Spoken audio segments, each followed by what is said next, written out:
So it's pretty basic. I don't know. I feel like it's probably what you're all already doing, but they asked me to do it, so I'm doing it. Yeah. So Ready to move forward? yeah. Okay. Sorry, I don't want to. You're good. Click the button myself. Do you want to do it? I don't care. It just feels weird to make you do it. So.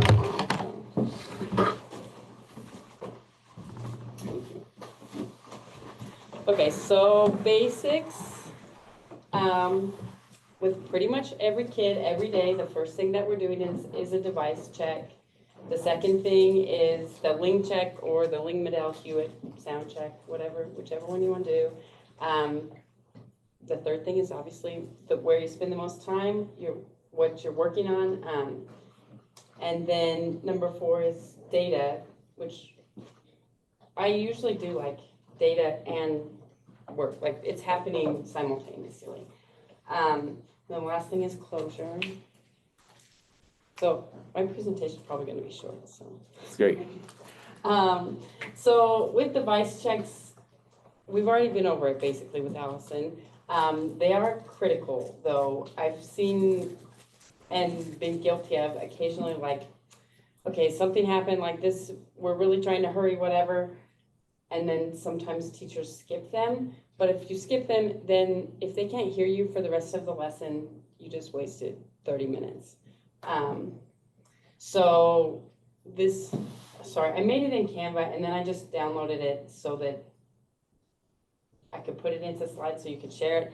But so everything that's underlined used to be a link, and then I had to make a link to the site. So here's like a quick video for how to check a hearing aid. I think you all know how to do that, so we're not going to go over it. But if you need a refresher, there's one.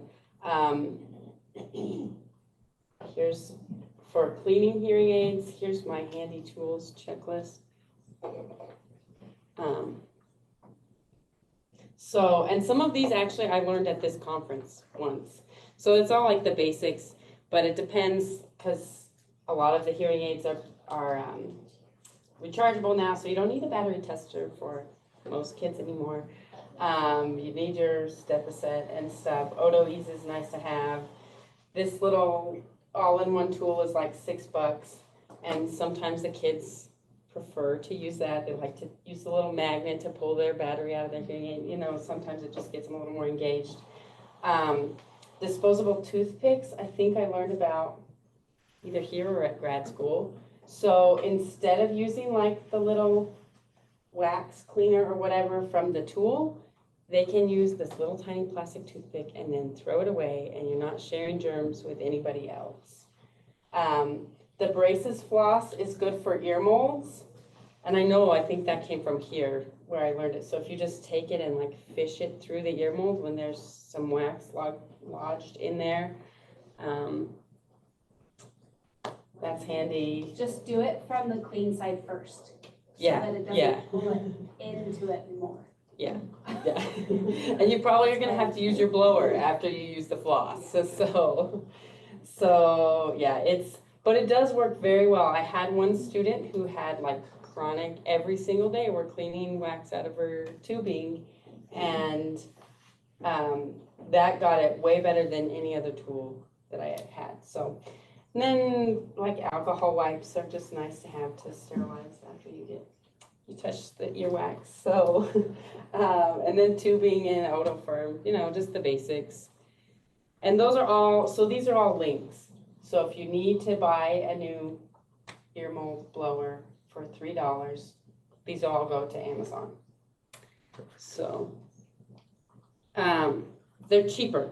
Like if you go to Walmart and buy toothpicks or braces floss, it's cheaper than Amazon, because that's how it works for like the tiny stuff, because they can't ship it cheap enough. But it is there if you need that. So then you check batteries, you listen to them. For cochlear implants, it depends on which device you're using, obviously. And then Bajas, I don't have any students. I have a small caseload. I only work half-time, and I have one district. So I don't have anybody with like a Canso or anything, but we've been over how to, so this, you're gonna check the batteries and use the test rod, and that's kind of how you do it. So one thing that we didn't talk about is the apps. So we did talk about like the listening earphones and stuff, but the apps are very handy if you have them available for checking cochlear implants. I don't have anybody with Mid-L, so at least for advanced bionics and cochlear, they have, we can watch like a quick video for the AV remote app. You can only have one student per thing, per account on your app though. So I only have one student with a cochlear model, cochlear implant. So, but she also has an iPad, and the student can have the app on their own phone. So once they get into that age, you can do that. Oh, it just goes to the app. But it's super handy for, can you see? So I can check volume for my advanced bionics student. So because for some reason, I think it's an audiologist setting, every time the coil comes off her head, it resets down to 0 volume, which isn't 0, it's not nothing, but it's quiet for where she is. So if she took it off at recess or whatever, she's back down to 0. So her teacher has this app, I have this app, and we can turn it back up there. And then you can also check if the microphone's working and stuff within the app, which is pretty handy. And the cochlear app is similar. I can't just. Yeah, sorry. You have to kind of push it twice too. Okay.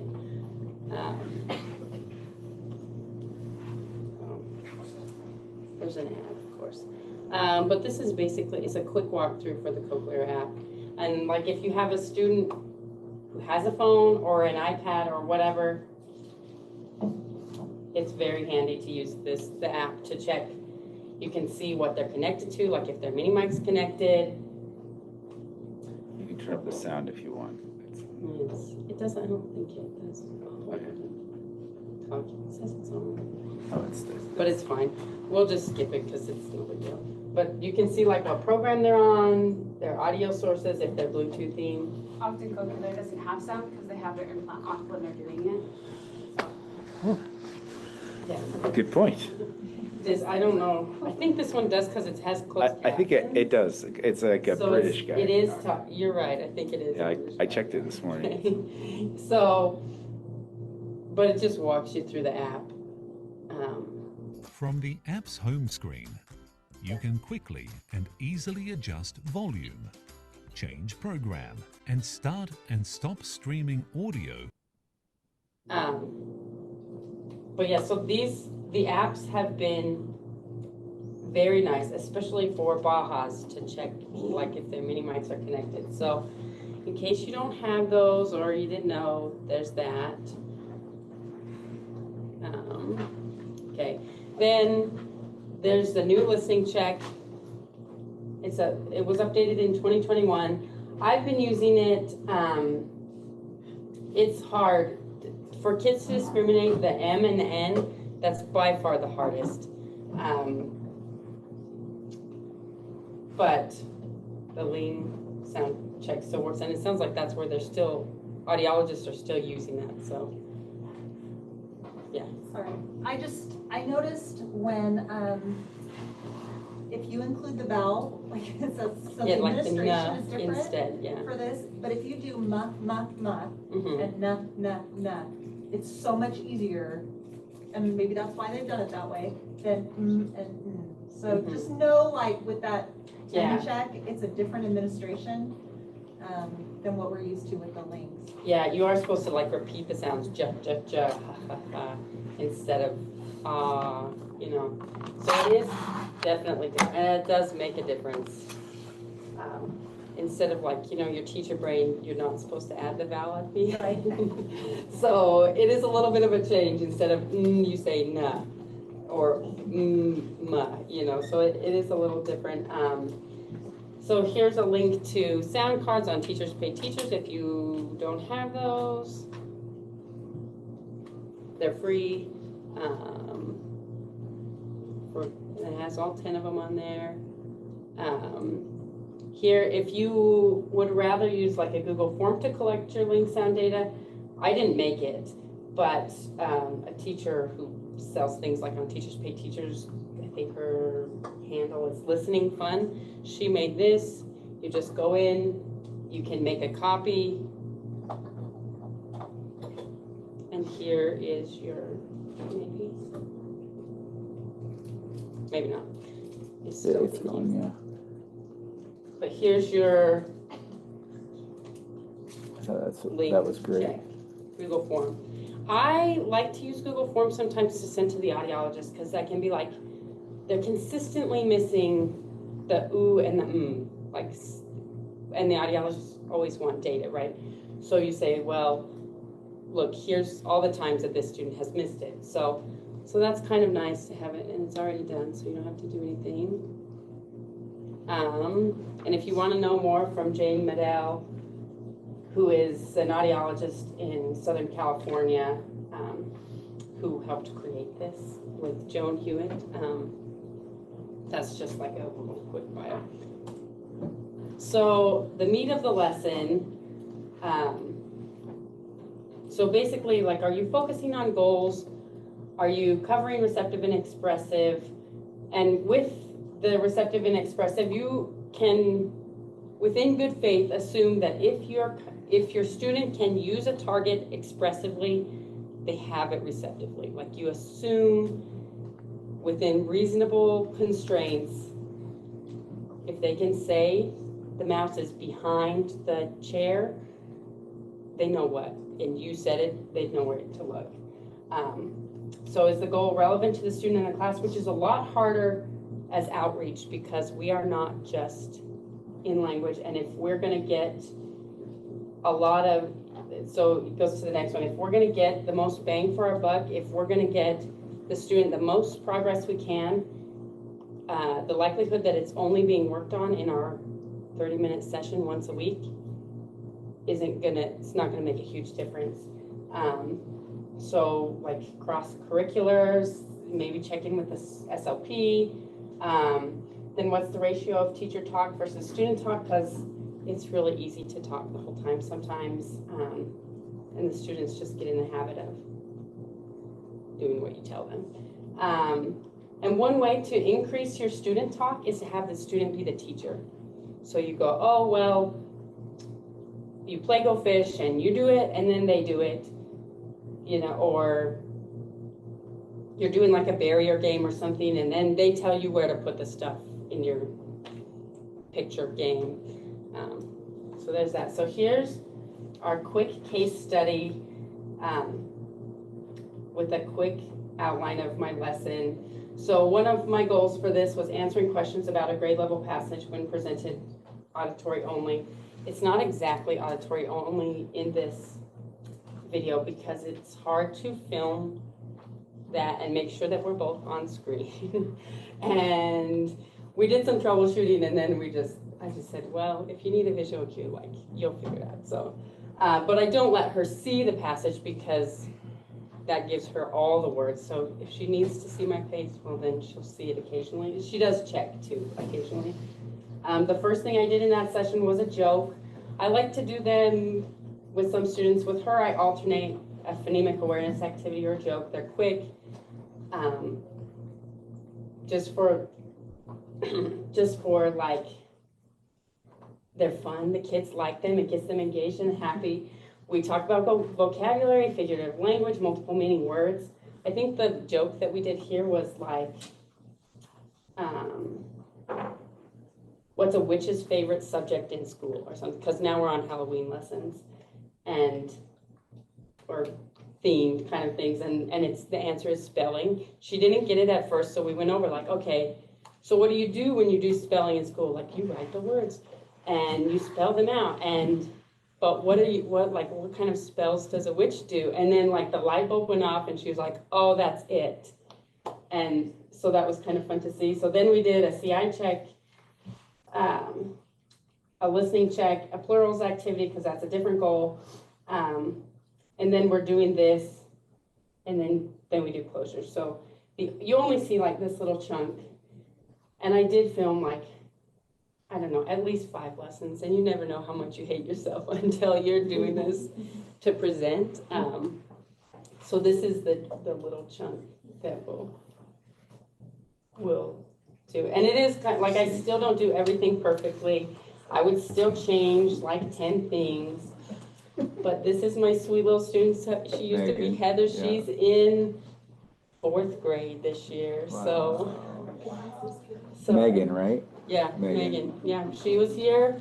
Then her family moved out to the rural area, and so now she's mine. She has bilateral advanced bionics cochlear implants. She has had a history of device failures, which take that as it is. And so here she is now in 4th grade. Okay. Okay. So remember. I'm a silly goose. Listen to her. Listen to her. Remember how we were reading about those animals with camouflage? Uh-huh. What's camouflage? It's like they can hide. Yeah.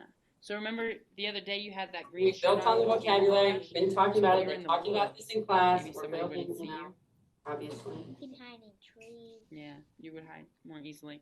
Okay, this is another animal that has camouflage. Okay? You're going to find out. Okay, the Arctic fox is a small mammal that lives in Greenland and Russia. Its fur is bright white during the winter and turns brown during the spring and summer. Their changing color fur helps them to blend in with their surroundings and keeps them safe from predators. The temperature is very cold where the Arctic fox lives. So, what animal are we talking about there? Fox. Yes. So she got that right away. In the previous lesson, I had done a passage that was actually her grade level. It was hard. So this is scaffolded down. So she gets fox right away. It turns white, and then in spring and summer, it turns brown. Yes. And so while That she's is the answering these camouflage. questions, I'm Good writing. job. Like, she's getting the answers I right. remember better than other one. Yeah, this one you're doing better. Good job. This is- Okay. Not mean I'm getting better ears. Maybe you are training your ears and your brain. Okay, where does it live? In mountains. It does have snow in the place where it lives. Does it have snow all the time where it lives? No, Why do you think that? because it gets spring and then summer, but it can get wet and then it gets muddy. Why do you think it gets muddy? Because of the snow, and then snow melt. Where was this attitude like 4 years ago? She's had that attitude. It did talk about spring and summer, Yeah. but it didn't talk about mud. You made an inference. You figured something out because it talks about spring and summer and the fox's fur turning brown. You figured out that must mean So there we're must be connecting, mud, like making connections so that she's a right? Because so it can blend in with the mud. Good job. She was Good job with that inference. with that. Okay. But she does. Let's listen again and see if you can hear the places where it lives. Okay. So then we go back. We give her a second chance. She answers some more questions. I don't know, like she's a cute girl, but I don't know if you need 7 minutes of it. The Arctic fox is a species that lives in Russia and Greenland. Russia and Italy. Russia and Italy. I can't say. Okay, listen to this word again. Here, turn this way. Green. So we're trying to be auditory, but you can't, honestly. Here, I'll just cover my mouth. Greenland. Greenland. Yeah, so it's And then when she it's written out, it says Greenland, but you say I could Greenland. see your mouth. Yeah. Oh well. So it's harder on a screen. Ideally, it would have been auditory only, like she's not looking at my mouth. And I got closer to her processor because I'm using the strategies, right, so she can hear better signal. But for this session, just wasn't ideal. Alyse, can I say, Okay. she has zero attention to what you're doing anyway. I'm like, I'm gonna look through my stuff, but I'm pretty sure I have something on attention. I would say you can say that's auditory only. She doesn't I mean, remember that she does anyway. kind of look occasionally, but for the most kids are not like staring at you, so yeah, it is, that's kind of the goal. And then we go through, I read like another paragraph because there's vocabulary word, bone chilling. I don't think she understands that. If I had more time, I would make her read a paragraph to me and then see how that goes. But we didn't have time that You day. can't see my mouth. Yeah. Okay, so it lives in Russia and Greenland. Those are two So countries. we do a little background knowledge there. Is this a real story? Is this a real story? It's nonfiction. We talk about weight. What is it? Wow. So this, it's The worksheet that I use because it's on my thin iPad. layer of fat also helps keep I don't the want fox to have to. warm on bone-chilling days. Did you hear that phrase? So right here, we're going to talk about vocabulary. Bone-chilling? What do you think that means? To keep their body warm. Bone-chilling is keeping them warm? Okay, let's break it down. What does bone mean? There's bones in your body. Exactly. What does chilling mean? If you get cold. Yeah. So if it's bone cold or bone chilling, I think that means like, what could that mean? It could mean. Let me see. Let me think for a second. Okay. Using wait time. I mean, like, it's all stuff that you guys are doing. This is not anything that's new to you. So Bone cold. use like physical prompts, and then camera shakes because we're on the table. Okay. I actually don't know. That's okay. Let's think for a second. Have you ever been super That room doesn't have a cold? clock. Yes. Like, you know, clock. So imagine you're super cold. Does that cold is it just on the top of your skin, or does it go all the way inside you? Like where your bones are? All the way to your bones. And then So when you visualizing, bone chilling is cold all the way to your bone. that's 6 minutes of Yay. it's nothing that you're not doing, but I was asked to do it, so here you go. Then with data collection, at first I had that it should be every day, but you want to balance like teaching time versus data collection time, and I still collect data on every single lesson. It's because even if you are teaching and prompting, I'm just writing that down while I go. Like I put, okay, well, she got this one with a prompt, or she's missing, like it's not like, I just listened to a podcast not too long ago, then they were like, you shouldn't be testing all the time, that's your data collection is just testing. Well, when I'm doing data collection, it's more like,